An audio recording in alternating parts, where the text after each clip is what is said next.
रिक्षा आणि टॅक्सी चालकांना करण्यात आलेल्या मराठी सक्तीच्या निर्णयामुळे अमराठी वाहन चालकांनी संपावर जाण्याचा इशारा दिलाय. या मुद्द्यावरून आक्रमक झालेल्या मनसेनंही या संपावर जाणाऱ्या चालकांवर पलटवार केलाय. धमकी देणाऱ्यांना मराठी माणसांनी धडा शिकवायला हवा. मुंबई आणि महाराष्ट्राला बाहेरचे कुणीही वेठीस धरू शकत नाही, अशा कडक शब्दात मनसे नेते संदीप देशपांडे यांनी सुनावलंय.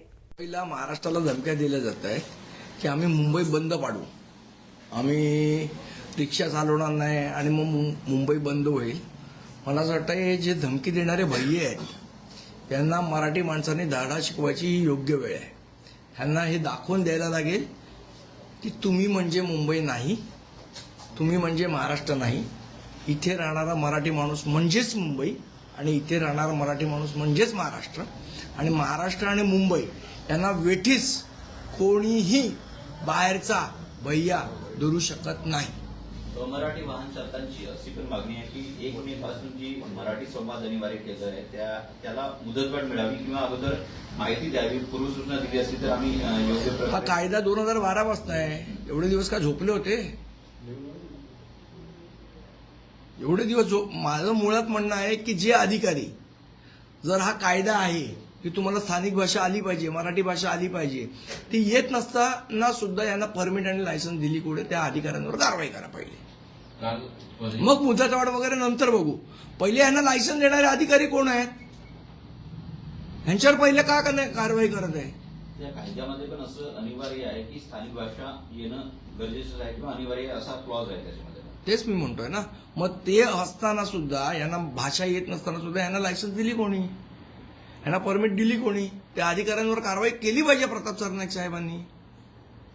भाईंदरमध्ये काल एक राडा बघायला मिळाला होता. गुणरत्न सदावर्ते त्या ठिकाणी मराठी माणसांच्या समर्थनार्थ केले होते. तुम्हाला एक सांगू का, माझ्या आईने लहानपणी मला शिकवलंय की कुत्रा आपल्यावर मुंकला म्हणून आपण कुत्र्यावर मुंकायचं नसतं.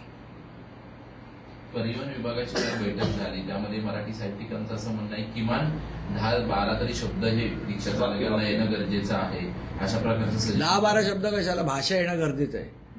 फालतूचे लाड नाही 10-12 शब्द वगैरे. काल परिवहन मंत्र्यांनी जी साहित्यिकांची बैठक घेतली त्यानंतर त्या साहित्यिकांना माझं सांगणं आहे की 10-12 शब्द वगैरे नाही, पूर्ण भाषा येणं गरजेचं आहे. त्यांचं म्हणणं असं होतं की एक नोट अशा प्रकारे तयार केली जाईल की 10 वाक्य त्याच्यामध्ये असतील, कुठं चालला, कशाला हे, कशाला, आणि त्यांना प्रशिक्षण देऊ. कशाला भाषा यायला काय? तुम्ही इथे महाराष्ट्रात राहता, इथे धंदा करता, इथे पोट भरता, इथली भाषा शिकायला काय 10-12 शब्द शिकायला आहेत काय?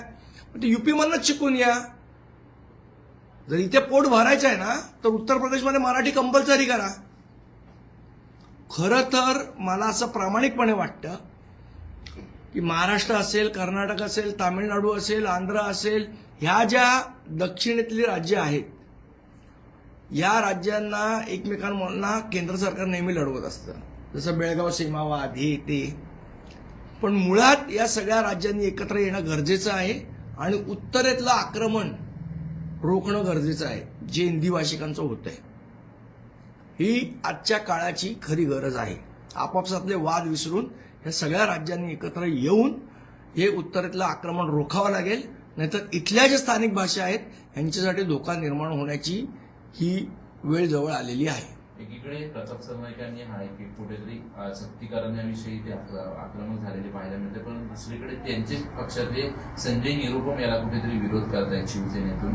हे करणं योग्य राहणार नाही अशा प्रकारचं वक्तव्य त्यांनी केलं. संजय निरुपम हा अतिशय एक टुकार माणूस आहे, त्यामुळे त्याच्यावर बोलावं एवढी त्यांचं काही नाहीये. एक नंबरचा टुकार माणूस आहे. पण आणि एवढं करून भैया लोक त्याला मतदान करत नाहीत ते नाहीच. काही संघटना देखील, शशांकराव यांची संघटना आहे, त्या देखील या. मी तुम्हाला सांगितलं ना, त्यांनी एकदा संप करून बघावा, एकदा महाराष्ट्राला कळूच देत की हे लोक आम्हाला वेठीस धरू शकतात की नाही. ते एकदा काय तर तुमची न्यूसेन्स व्हॅल्यू असेल तर ती 4 तारखेला दाखवा. आम्हाला पण बघायचीच आहे काय तुमची न्यूसेन्स व्हॅल्यू आहे आणि तुम्ही कशी मुंबई बंद करता ते. खरं तर ज्या पद्धतीने सुरतवरनं या लोकांना परत पाठवलं ना, त्याच पद्धतीने महाराष्ट्रात आणि मुंबईतनं परत पाठवण्याची वेळ आली आहे. परवा आपण बघितलं भाजपच्या मोर्चामध्ये एका महिलेला बराच त्रास सहन करावा लागला आणि त्यानंतर टीचर रोषाचा सामना सगळ्यांनाच करावा लागला. मात्र आता या महिलेविरोधातच तक्रार होत आहेत. पोलीस स्टेशनला तक्रार दिली जाते की तुम्ही पोलिसांसोबत योग्य वागले नाही, मिनिस्टरला रडीचा डाव आहे भाजपचा.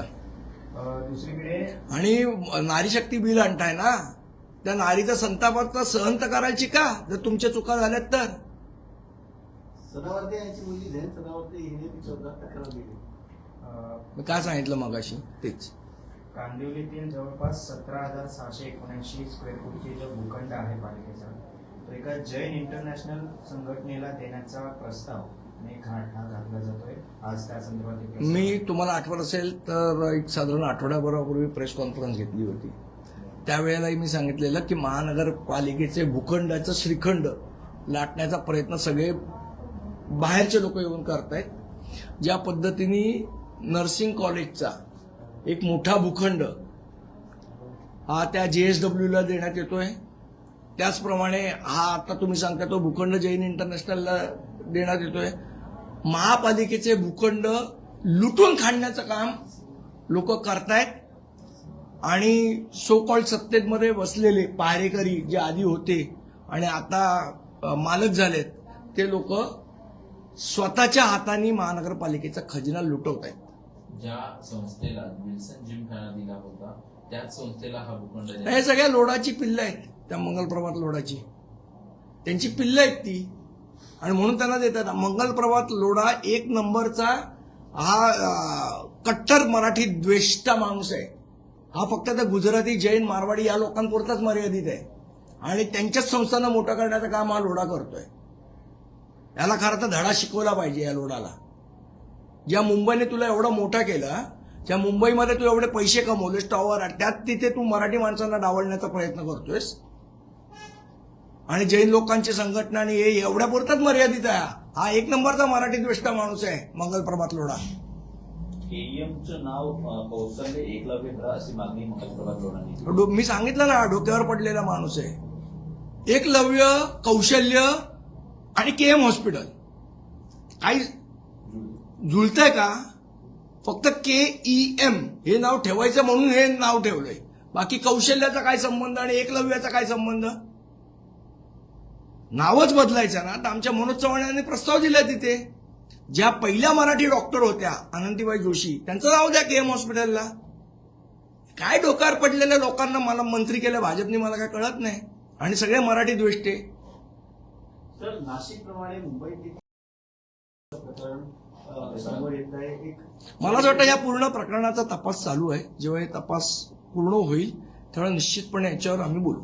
अटक देखील केलेली आहे त्या मुलाला आणि त्यांचं असं म्हणणं समोर येत आहे की बघा, हा प्रकाराचा तपास चालू आहे, याच्यावर बोल. पण मुळात जे आहे, आज जी परिस्थिती मुंबईमध्ये आहे, ज्या प्रकारे मुंबईचा विळखा पडलेला आहे. काल मला असं वाटतं स्वतः आयुक्त साहेब म्हणाले की कोणाला स्पेअर करणार नाही, पण स्पेअर करण्याचं काम चालू आहे. कदाचित देवेंद्र भारती साहेबांना माहीत नसेल, अजूनपर्यंत आयोजकाला चौकशीलाही तुम्ही बोलवलं नाही.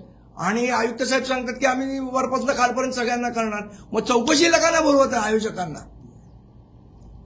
त्यांचे कुठे धागे दोरे आहेत, त्यांचे फोन चेक होत नाहीत, काहीच नाही. ते कोणाशी संपर्कामध्ये होते, त्यावेळेला काय होतं हे चेक नको करायला? चौकशी केल्याशिवाय कुठल्या कन्क्लुजनवर जाणार पोलीस? तामिळनाडू आणि पश्चिम बंगालमध्ये रेकॉर्ड ब्रेक मतदान झालंय स्वातंत्र्यानंतर. कसं बघताय? मला असं वाटतं SIRचा परिणाम आहे त्याच्यात.